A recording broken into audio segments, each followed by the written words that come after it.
excited to welcome you to Promoted Not Played, where we're going to cover how to navigate the performance review process confidently, strategies for communicating your achievements effectively, and how to build relationships that ensure your reviews reflect your true contributions.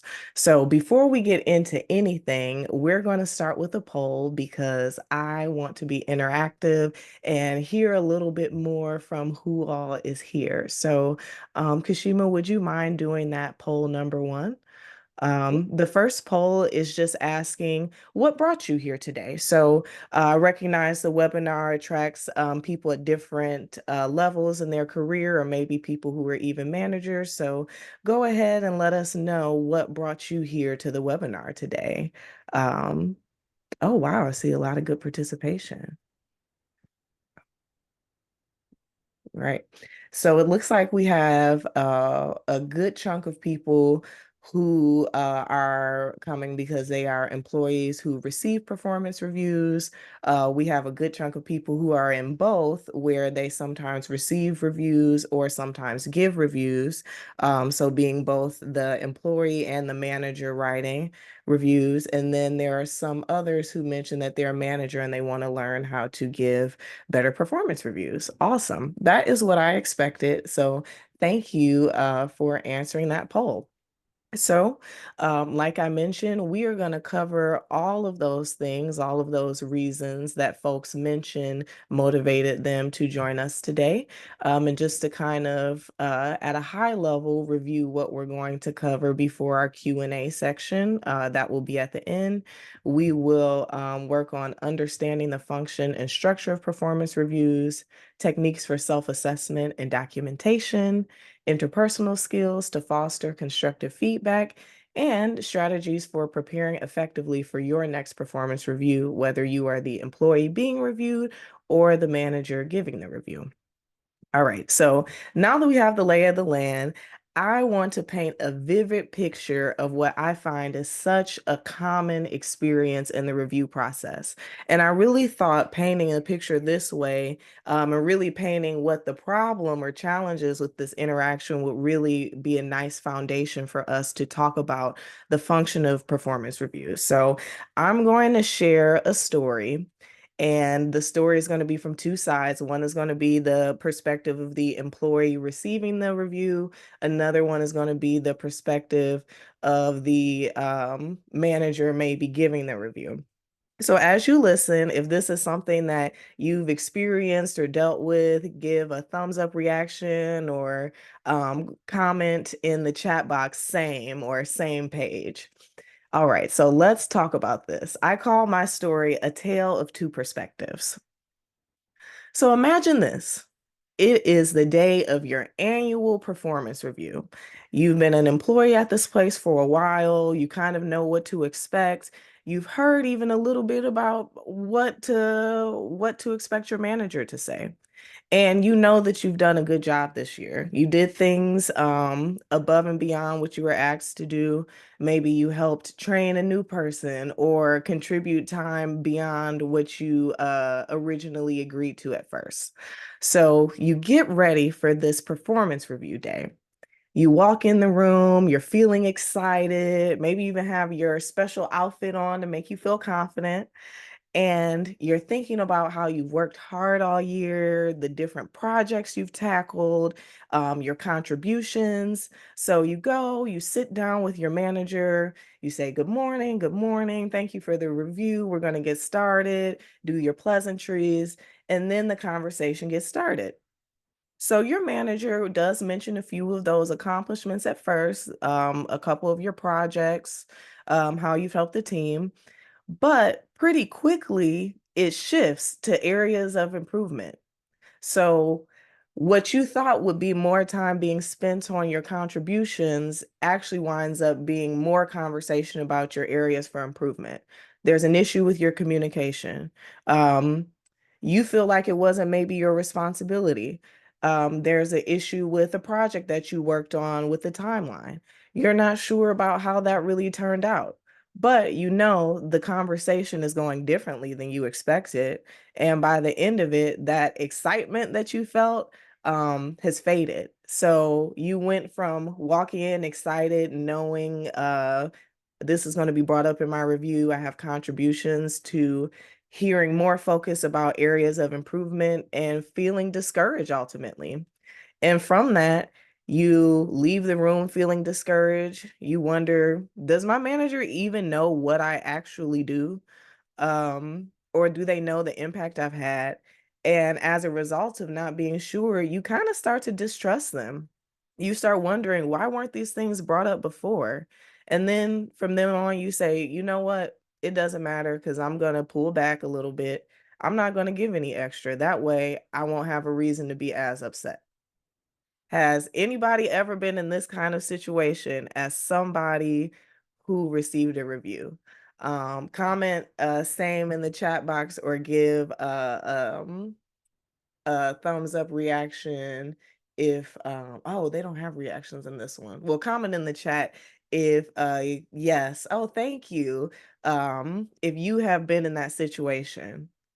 Okay, yes, I see a couple people saying yes. I found that this is a common issue. All right. Um, but this is a webinar for employees and managers. So, as somebody who's both received reviews and written them, I also have experienced this situation on the flip side. So I'm going to give the manager's perspective. And if you're one of those people who mentioned you are here for learning how to give more improved performance reviews, or you do both, this one might be something you can identify with. So let's go back to that same day, that same performance review. Um, as a manager, you've noticed that one of your direct reports only really brings up their performance when it's time for the annual review. And in your mind, especially compared to maybe some of the other people you've worked with at the company, this is maybe less engagement than what is typical for the professional development here. So you go ahead and prepare for the performance review as you're supposed to. And you prepare by offering a balanced approach, or what you think is a balanced approach. You prepare both positive, negative highlights, thinking that having that balance will be appreciated.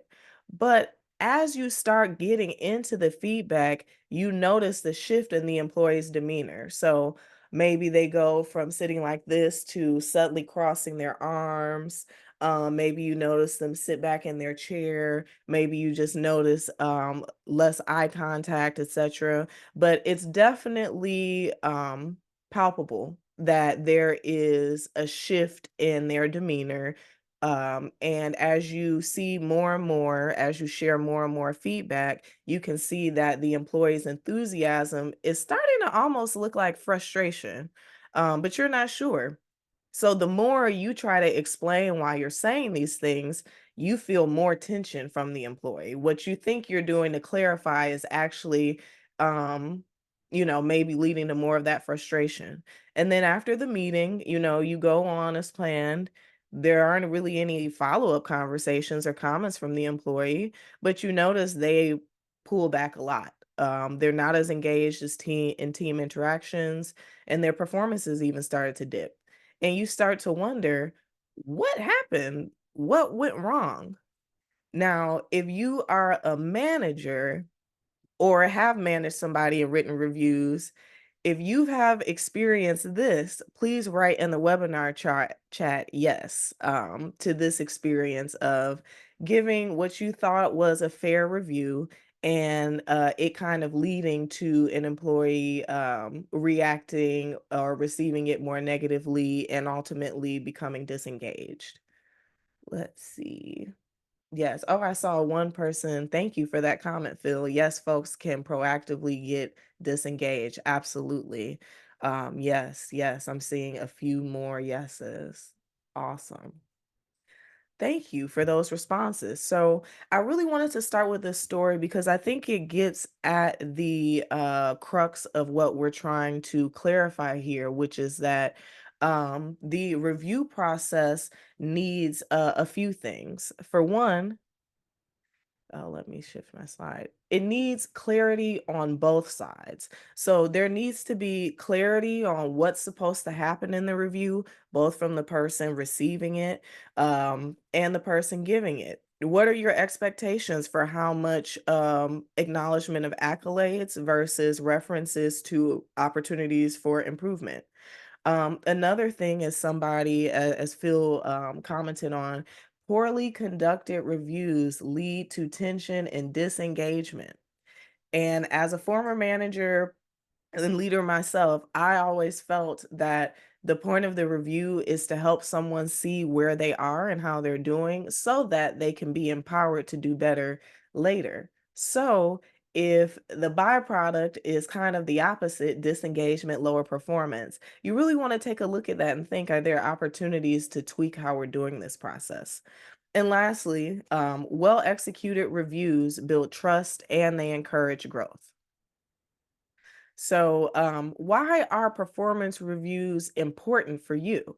So, beyond just what they can inform you about yourself or what the manager perceives of your performance, they are also strategic tools that can accelerate or hinder your career growth. So, what I say when I mean that is a lot of times performance reviews are related to promotion decisions. A lot of times they are related to raise decisions. A lot of times they are, even if it's not promotion, you may be looking at that performance review to make decisions about lateral moves at the company. So, all those things can be boiled into the performance review process, not during the review, but kind of those impacts later. And that's why I felt it was so important to bring this topic to the alumni community. So let's talk a little bit now about why are performance reviews important for you?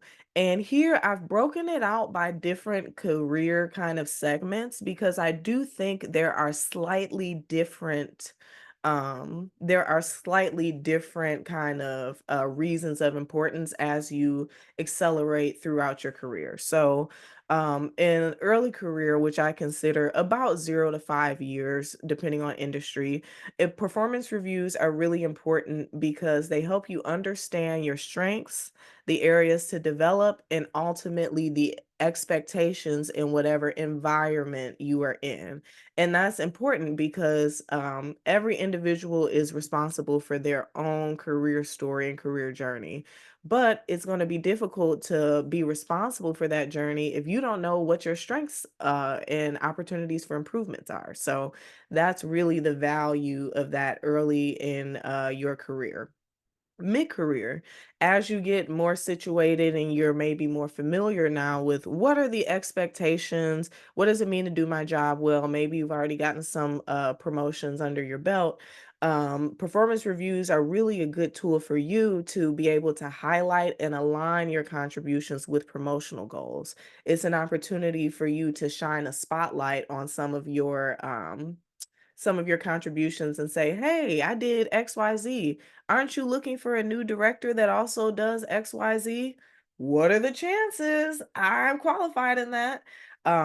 And if you did that like normally, just up at your boss's desk, that would be really inappropriate. But in a performance review setting, it is absolutely appropriate with the right verbiage to highlight your contributions and make sure that your team is aware of not only your contributions, but how they align with the promotional goals for yourself and the company.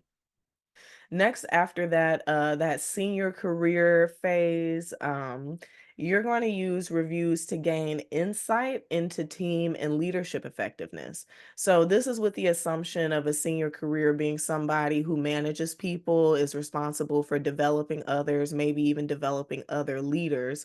A lot of times at that senior level, your performance is assessed by the impact that you are having on others. You know, what is the performance of your team? What is the performance of the leaders who you lead? So that review process will help you gain insight into your team and leadership effectiveness. And lastly, if you are a manager writing reviews, and I wrote put this one down separately because I've seen people can be people leaders at any, maybe not any tenure, but I've seen people be really strong people leaders early in their career. So there's totally possible for you to be a manager who's writing performance reviews 4 years into your career, even if you're early career. So that's why that's somewhere separate. But as a manager, performance reviews are important for you because your feedback in the reviews will shape the team growth. It shapes the team performance. It shapes possibly pay. It could shape staffing. And also, it communicates again, what are the expectations for this individual here? And that's a really key part of success. All right, so now let's talk about why do performance reviews matter with new employers? And I specifically brought this one up because I know this was a question asked in the pre survey. So thank you for whoever asked about this one. And I thought it was great because a lot of times you may think, well, this is a new employer. What does it really matter yet? I just got this role. I'm not going to be promoted for a while, or I just got this role. I'm not going to be up for a raise for a while anyway.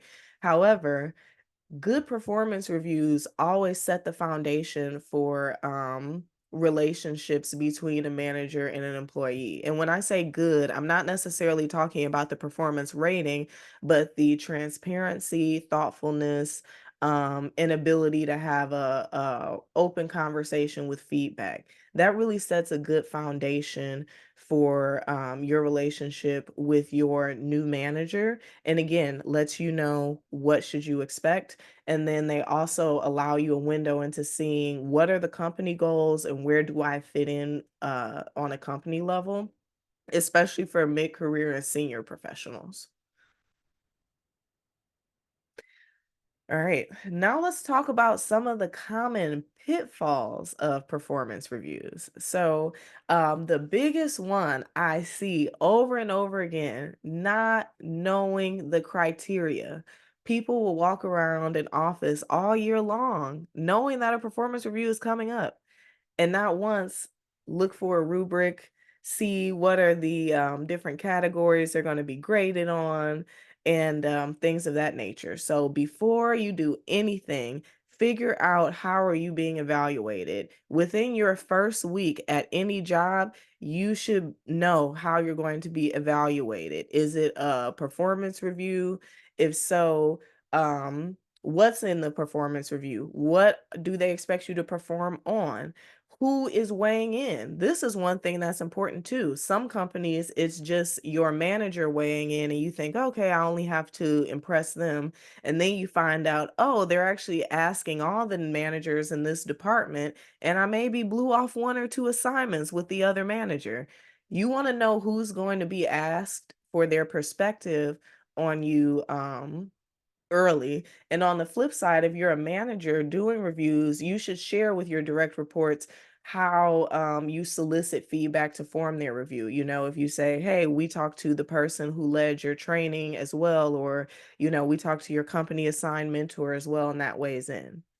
Next, like I said, want to make sure you understand what is considered good performance. What is the scale? How high can you reach, and how typical can you reach that? And when I say how typical, that means more relative to the population of the company. So, for example, I worked at a company that graded everybody on like a 1 to 5 scale. And of course, everybody wants fives, and threes sound kind of iffy because numerically it's not super high, but they said as a company, we hire everybody to be above average. So most people who have threes are doing exceptionally well. And if you still get a three, you will still get a performance increase that's pretty nice. So that's an example of what I mean when I say consider what is really good performance in this context, so you can start to understand what should I be reaching for? How do I start shaping kind of my career story? And um we will get to that more in a second. I do see one question was a good one. Isn't part of the issue that managers conducting reviews also may not know or care about the criteria? Yes. So one thing. If you are a manager and you do not know the criteria for conducting reviews, make sure you learn that ASAP. I would say, as a manager, it's your responsibility to make sure you know that and bring that in on day one from onboarding. It should be tied in with how you describe the responsibilities to your direct report. Two, as the employee, you should also know the criteria.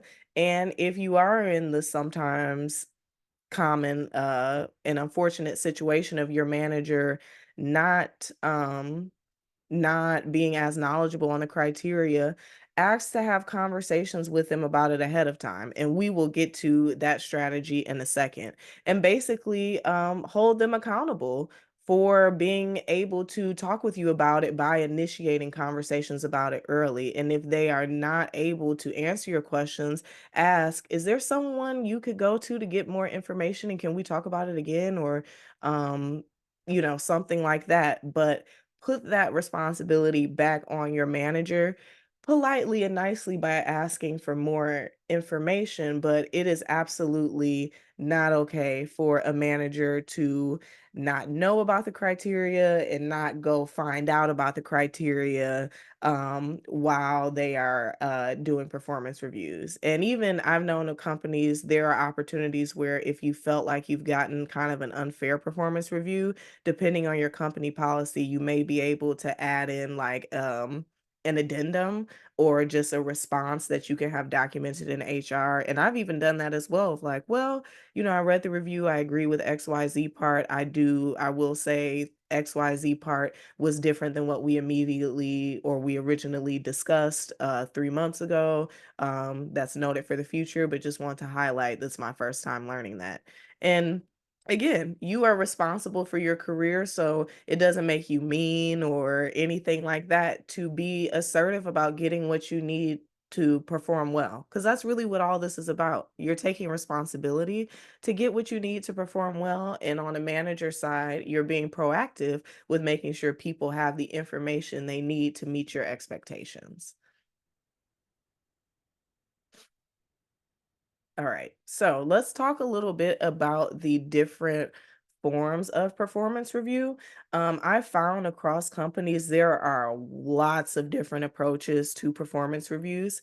I've highlighted the top kind of 5 here, and I'll go into more detail about a couple, but just at a high level, let's start with formal reviews because these ones are the ones that are most common. They are scheduled, they are documented. These are the ones that impact pay or promotion decisions. Whereas in contrast, informal reviews are kind of the opposite. They're usually more flexible. They're usually not tied to pay or job status. And sometimes you can get informal reviews both on your work, your growth as a team member, and also as reactions to work you recently completed. There are also mid-year and quarterly reviews that can be pretty common where it's more focusing on the short-term goals for that quarter or alignment to an original plan.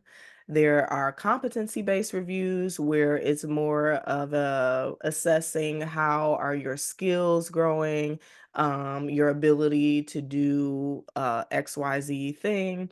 And then lastly, performance-based, or I call this one like KPI base. These are the ones that have kind of firmer, measurable outcomes. So, I do see one comment here about performance reviews. Sometimes the criteria is loose and not well understood. So, my tip would be if you feel like that, try to figure out what type of these different 5 reviews your company might be doing, and that might give you some insight. But also, if it's still not clear, ask to schedule a meeting with a HR person and ask, can you break down to me kind of what this all means? Get time to sit down with them and go through it. And then when they tell you that, after you get done meeting with them, write it down, email it back to them and say, thank you. I really appreciated meeting with you. about the performance indicators. My understanding was that a good review involves XYZ. Can you confirm that I understood this correctly? Send the email. The HR person will respond, yes, that's correct. Or they'll respond, no, you misunderstood a part, blank, blank, blank. And then if your manager or whatnot is defining the performance differently than you are, you can show them the documentation of your earlier conversation with HR and then basically raise it to the manager and or HR and point out there's an incongruence here between how the evaluation is expected and prompt them to solve it because it's really it shouldn't be an employee's responsibility to like decipher just really unclear things. Sometimes we do have to ask multiple people or take a few extra steps to get information, but the information should exist. It's not okay for just, coming to work and just not being sure and not being able to find an answer. You deserve better than that. All right, so let's talk a little bit more about a formal performance review. And here I have um, an example of one, and some of the things I wanted to highlight about formal performance reviews are, again, they're usually documented, and they always have some kind of rubric, some kind of category, some kind of scoring system. So here you can see this formal review has a system of 1 to 5, kind of like how I described, and each number means something, and they're going down these different categories and describing how the person ranks against these different categories and what it even means to get, let's say, a 4 in decisiveness versus a 3 in adaptability. And one thing too that's always often a signal of formal performance reviews is that they're if you're going to see thought and structure in a performance review at that company, you will see it the most for the formal process. We'll talk about informal reviews and whatnot in a moment. But if you're wondering, is this formal or informal? If you see a rubric, if you see kind of a schedule, calendar time, especially scheduled pretty well in advance, if they ask you to prepare a reflection or things like that, those are some indicators that it may be a formal review. All right. So now let's talk about the kind of performance or KPI based reviews. So this one, I realize I've been saying performance for the whole webinar. So imagine it's like performance as an umbrella and then little performance in terms of performance against metrics. So some folks like this example of Natalie King here, they have KPI based reviews, which is all about did you hit your metrics? What is the expectation, what is the score or number, etc. And you'll see here there are very clear numbers of, how many projects were completed, what was the quality percentage on the projects, was to let you know there's some type of formula there at play to generate that data point. Um, and then there's also a progress chart with 4 out of 5, 4 out of 6, which again implies that there are 5 things that have been communicated that Natalie needed to do or would be expected to do um, to generate to her final score. So, in terms of formal and informal, I would bet that this was a formal review, but it was a formal kind of review that evaluated Natalie based on hitting these key performance indicators. All right. Now let's talk a little bit about other types of reviews, which I saw another person. Man, this is a great audience. You all are bringing up things right as we're getting to them, so thank you. Um, Increasingly, there are more frequent check-ins to provide more continuous feedback and enable ongoing learning and performance optimization. That is a great point, and that's one of the things I want to highlight here on my lookout for other types of reviews. I think one of the biggest mistakes people make coming into the work environment is not realizing they might have a one review on your calendar, but there are lots of other ways people are reviewing you, assessing you, and each of those ways allows an opportunity for you to learn a little bit more about yourself and your performance as well. So, one thing that you can think about in terms of informal reviews, things like those check-ins, more continuous feedback. So, like I mentioned, sometimes the feedback will be on you, on your development, on your competencies. Sometimes you'll get feedback on you through feedback on your work. So, if people say, "Oh, Paige, I really like the detail you put into this project, but it ran a little bit later in the future. I'd like to see you stick closer to the timeline." Even though it's just about that project, that's also feedback for me of next time, make sure I'm on time. Because then if that's not met, I can't expect to see it in that annual review. So I think those infrequent, informal reviews sometimes are good for getting those warning signs or kind of, all right, let me get some clarity on what the expectation is here. And another way that you might hear about that is reviews on your impact. So this is more for like those senior leaders that I mentioned. You may hear, "Oh, the person you trained was the only person who got a high performing review this year." That was one example of like a big thumbs up I got in my first senior leadership role. One of my direct reports was the only person in her cohort to get the highest performance review, and it was clear that I had been working with her. And even though they didn't say specifically, "Well, we know you did this or you did that," they acknowledged that I had some input into something positive at the company through highlighting my impact on her and her performance review. So, in addition to informal reviews, mid-year quarterly reviews. So, these are again could be informal, could be formal, depending on how your company is structured. I have seen companies where sometimes they have three formal reviews every year, or just two formal reviews every year. Sometimes a formal one, sometimes not. But the mid-year and quarterly really here serves a purpose to remind you that you don't have to wait to ask to talk about your performance. It can happen at any time of the year. Don't feel like, "Oh, I have to wait till everybody else is doing it," or "I have to wait till December." At minimum, if you ask and your manager is kind of like, "I don't know, we don't really talk about it right now," um, press again and say that you are really interested in taking responsibility for your own growth and would like to learn more. And if they are still not kind of giving at that point, try to get them to comment on why they don't think you need to talk about it. And I'll say this because more often than not, if they don't think you need to talk about it, it's because you're already doing well. But you want them to say that just so it can be said, like, "Well, on this day we talked about this, and you said this is why, we're not doing it because you feel that my performance is already really on track, and that's not necessary." Again, it's one thing to have it happen, but making sure it's documented, whether it's in your notes elsewhere, etc., is very helpful to just help you stay in charge of your own narrative. And then competency based reviews, like I said, that's kind of the other side. Um, in contrast to KPI based reviews, competency based reviews are all about growing your competencies, your skills, whether that's critical thinking, whether that's analytical thinking, whether that's decision making.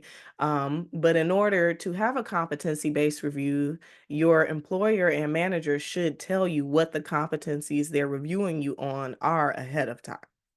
Excuse me. That's very important because it's difficult to grow or perform a certain competency if you don't know what it is, which is why I keep emphasizing asking, communicating everything up front.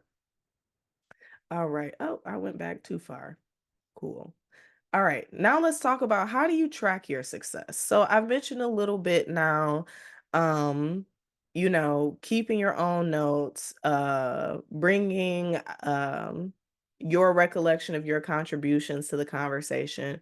But let's talk about how and why. So the why is that each of us is responsible for our own career story. And again, one of the biggest pitfalls I see people make is assuming with a review, their manager is just going to remember everything.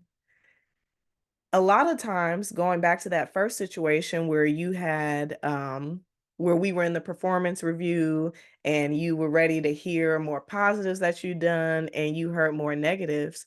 As a manager, to be honest, I've just sometimes forgotten some of the things my folks have done. Like I'll have major highlights for everybody from month to month or year to year, but if you don't tell me or remind me, I'm not going to remember to write it down in 3 months or 6 months.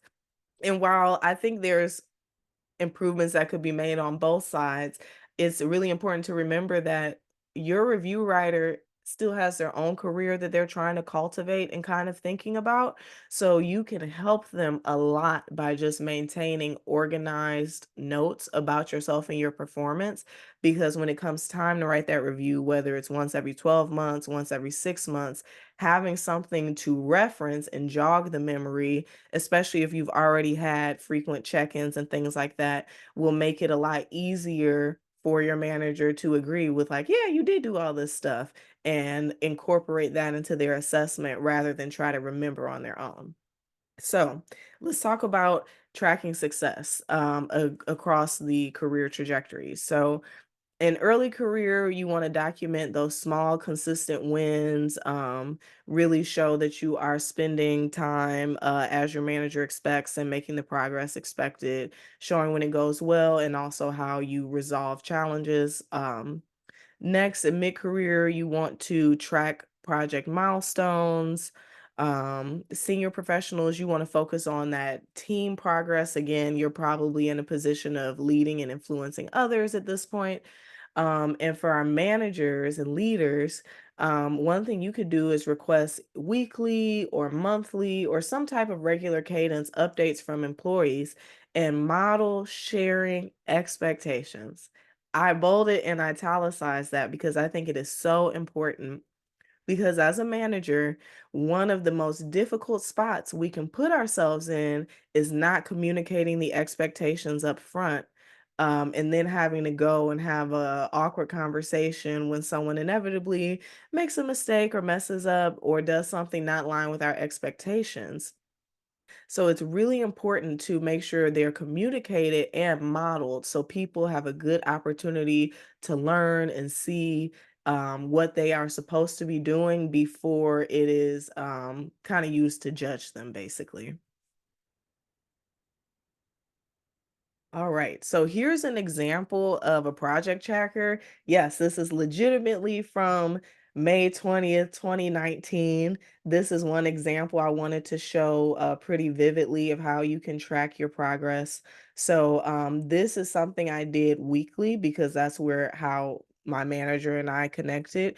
And you can see here I have just the different categories of projects I'm doing. Some are big, some are smaller, from big supply projects all the way down to a meeting with the new employee for lunch. I volunteered to be like a HR buddy and did ongoing lunches with somebody. I wanted my manager to know how I was contributing, not just on data, but I'm also contributing to our team. I'm making sure this person feels welcome. I'm following up.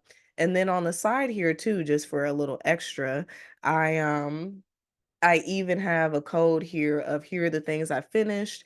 Here are some things that I need your assistance, your being my manager on.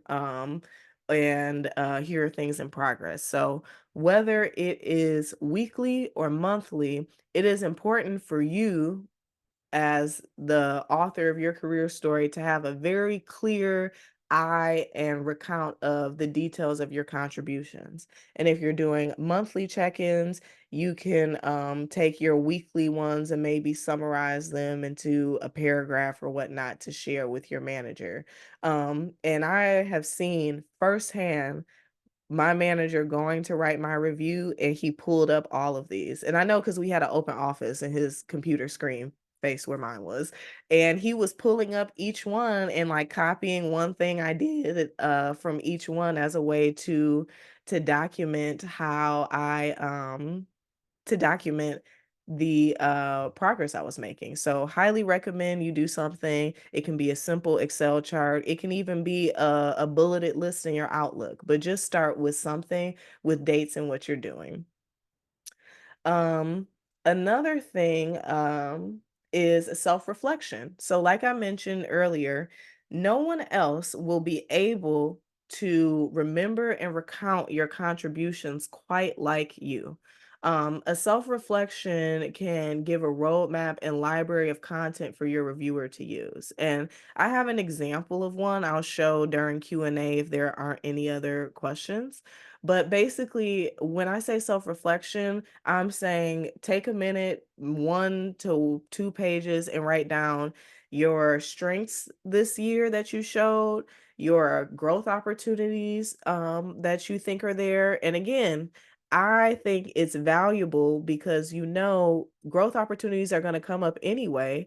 If you declare them before your manager does, it's kind of like I always say, like, I'm going to roast me before you can roast me, and it already gives a vibe of at least this person's trying to take responsibility, which is another positive that can be added to your review later. So I highly recommend taking a moment on an annual level to just write down what I think my strengths are, what I think my weaknesses were or growth opportunities, and then what were my top 3 highlights, my big wins. I have done that every year and sent it to my manager, review writer, and overwhelmingly, I found sentences that I wrote myself in my own review.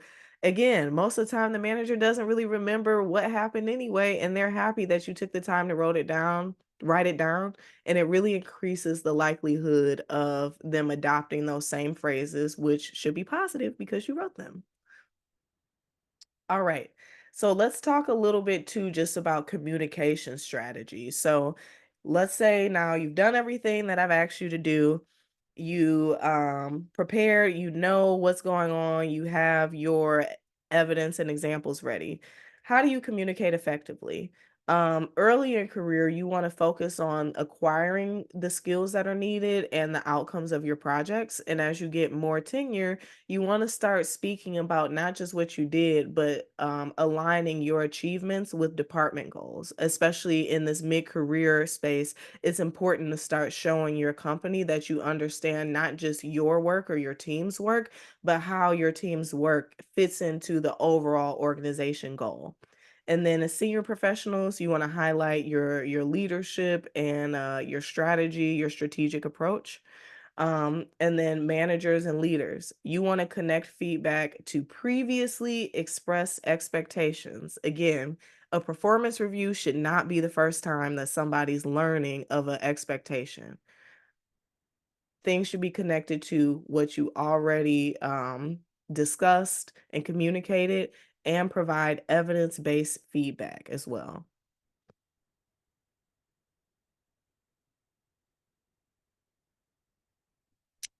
Oh, let's see. I saw a really good question here that I'm gonna ask. Somebody mentioned, if you did a good job but not a stellar job, when you self-rate, is it better to be humble or put your best foot forward if you are kind of on the border of the rating? That's a great question. I am always a fan of talk yourself up. Especially, I'm assuming most people here went to University of Chicago. Um, it was a very humbling experience for all of us. So I think sometimes we don't just stand in the intellect and contribution we have. At least I felt like that for a while because I was so in awe of how smart my classmates were. But if you are on the border and you have evidence that you can refer, like I said, whether it's your manager told you were doing well 3 months ago or this project went well, always go for boosting yourself up, because the worst thing they can say is no in the moment. But I found that it leads to better conversations about, okay, well, why am I on the border? um what can I do to boost myself up? And in one case, as a manager, I even had someone that was so on the border, we wound up getting HR to agree she did not get the higher performance rating, but they still gave her the raise, basically, of the title as a compromise, basically. So she didn't get the title, but she got the money, and she was totally happy with the money. But it would not have happened if she did not push the envelope there. So I highly recommend veering towards bragging about yourself a little bit more, right? And again, make sure you actually did it, make sure there's evidence. But if you're on the border, um go for the higher option. Another thing, there was a question I believe was asked by the group in the pre-survey was about how do you avoid review surprises? So one thing I mentioned before is making sure you seek regular feedback. Like someone else mentioned, using check-ins to realign on goals and also get feedback. If you're more senior and leading a team, make sure you keep a pulse on um, team dynamics and leaders. Again, make sure you provide ongoing feedback. If someone makes a mistake in your department on Tuesday in September, don't wait till their review in December to tell them, hey, you made a mistake on that, and that's why I'm marking you down. Provide the ongoing feedback to tell them so they can learn in that moment and remember. And when you do that transparently, it builds trust too in that relationship. Um, cool. Let's see. I know there are a couple questions coming in now. So I am going to wrap up and do two more slides and then we will shift to questions. So I'm going to skip through a couple slides, but I would bet money that they're going to be asking questions or I see people already asking them. So that's why I'm skipping the slides. So we'll talk about that. One more thing I wanted to touch on because this was a question asked about women advocating for themselves in reviews specifically. In addition to, like I said, speak confidently about your achievements and make sure they're aligned and showcased with promotional goals or leadership goals. But there is also research that women in professional roles often do not use their social networks the same way that men do. So, this research found that oftentimes women are less likely to ask what they call a weak tie or somebody who you kind of work with but don't know as well. They're less likely to ask a weak tie for assistance or kind of collaboration than men in the same workplaces, and they have found that that often contributes to being shut out of places kind of implicitly. Of course, there is explicit challenges as well, but I think that networking piece and intentionally putting yourself in contact with people who are kind of weak ties in the workplace is one strategy that is research backed for women in addition to the other things here. Okay, so now let's go to some questions and answers. I will I see one from Christine and then I see one from Brett and then one from Mary. I'll go through those first and then if folks have any others, feel free to pop them in the chat. Give me one moment to read this one. This is small. Okay. Someone asks, how do I handle performance reviews in a situation where you think management isn't predisposed to being fair? That's a great question. So for this one, two things you want to do. You want to make sure there is congruence with HR's expectation of how people are being reviewed and what your manager is doing. So, like I said, if you suspect that, the first thing I would do is ask HR to walk you through how people are evaluated. And you don't even have to start by telling them, I think my manager is doing this or that, because sometimes it can get sticky to put that out there before you have all of the facts or if you don't know if the HR person is trustworthy, because to be honest, sometimes you're not sure. So if you suspect that, I would try to look for evidence of incongruence between what your manager is doing and what HR says they should do. And look for incongruence between what your manager is doing and what other managers who manage the same employees as you are doing. Because as an employee, for the most part, you are generally entitled to equal treatment, equal protection. So if one manager is rating you different, treating you differently for the same kind of thing, make sure that you know the expectations, but then make sure that inconsistency is highlighted to HR and anyone else who needs to be involved. Great. So I saw another question. I'm going to go to Brett's. Um, how reviewers can be intimidated by higher IQ and or top performers and how to navigate feedback into those systems. Yeah, so I think here, and I've definitely had that where it was like, oh, she's that nerd from UFC. She thinks she knows everything. So I'd say one, setting the stage up front with the fact that however you want to do it, but basically starting the relationship in a way that invites people to give you feedback. So saying like, I get really excited about these kind of ideas and I may come off as like really confident, but I'm always open to hearing your perspective. And it may take a while for your who you're working with to feel comfortable doing that, but you can at least start by intentionally asking them and soliciting that response out of them each time. So it's saying, what do you think about how I did this? Was there anything that you might change about this? And so on and so forth. Oh, Kashima, I saw you pop back up. Do we have do we have to go or can I do one more? Oh no, keep going. Yeah, we Oh, have enough time. Yeah. oh, okay, great. So now I'm gonna go to Mary's question now. Give me 1 minute to read this. This is about where you might be outshining your supervisor, particularly in effectiveness and reputation. This is a good question. So, for this one, you really want to have kind of a multi-layer strategy. So, this is a piece of advice that cannot be done in a day. However, what I advise is start building relationships with people at multiple levels. So I always recommend, in addition to your supervisor, you should have at least a monthly or quarterly check-in with your supervisor, just to learn, just to network, so that you can hear from both the person at the level and the person who once was at that level, what to look for, what to be going on. And then two, I would look for if it gets really challenging with the supervisor, because sometimes people are kind of haters. Like, I don't know, it's just kind of what it is.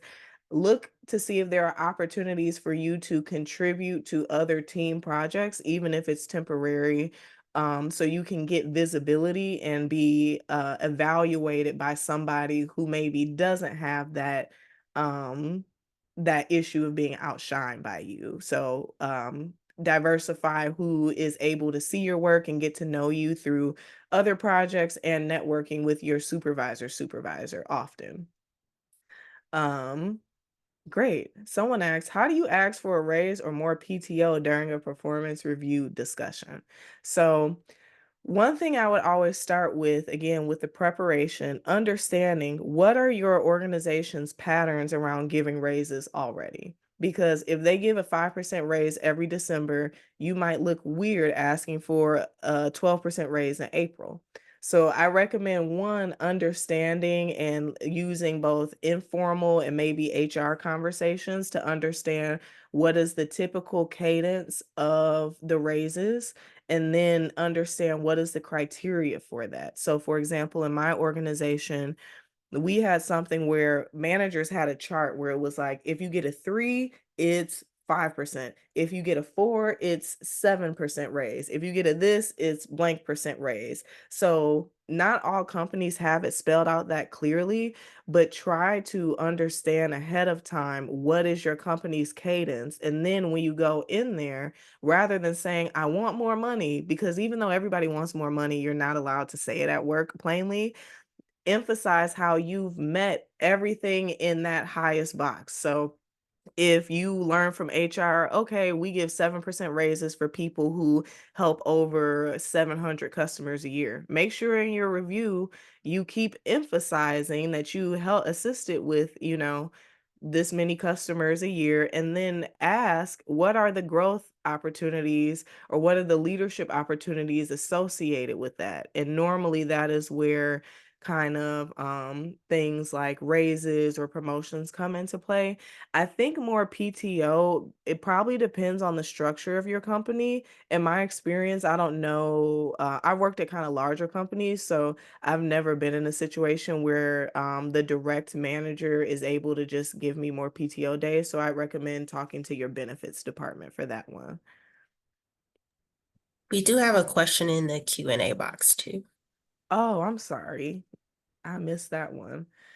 How much should you be invested in the review process if you are planning an exit strategy? That's a great question. I think it depends on what your exit is. I think I would recommend less so much about focusing on your review, but make sure you have one or two good contacts at the previous organization. That could be references or things like that. But if the review doesn't have anything that you need in there and you are confident that you are leaving, I would not worry about it. However, I would say if you are not sure of when you're going to leave, do your best to keep your performance up because I've seen people who are like, I'm leaving. I don't care about my performance. It takes them longer to find a job or whatnot. And now their performance has dipped incredibly in 2 months. And now they are at risk of losing the job. So I'd say don't focus about it if you have your exit, but be mindful of that interim period and plan appropriately. Um, Great. So this is I think um like one more question. one more. Okay. I'm going to do the last one in the chat that I left off as. What is the best way to address receiving a series of stellar reviews that do not result in promotions, raises, bonuses? So I think that in that case, initiating a conversation where you're basically taking your performance history and holding it up against what the company standards are for promotion. So again, if it's like you need to talk to 700 customers before you get promoted, and you talk to 900, I will be reaching out to HR and or your manager first and then maybe see what they recommend and ask. I really enjoy contributing at this high level to the company and I'm noticing a lot of the other people who are able to contribute at this level actually have a manager title. Is that something that I'm, in the running for or how do I get in the running for that? And that's one thing I will say, you can do that any time of the year. People will act like, "Oh, just wait for this." If you, know you're kind of basically qualified and have done the work of another opportunity, raise the conversation to one, let people know I want something else and I'm holding you accountable. You're gonna have to give me a good reason of why I'm not. If there is a good reason, then that's certainly wonderful because it'll help you learn. But the first step is letting them know that you notice the incongruence and that you're interested in the opportunity, and then bringing that evidence of, yes, I have met the same expectations as someone who has gotten the promotions, raises, etc. So I know you mentioned Kashima, that was the last one we had time for. I want to thank everybody again for coming. And if you want to connect with me further, or make time to chat with me, etc., feel free to reach out to me on LinkedIn. I also do individual one-on-one coaching and even meetings as brief as 30 minutes.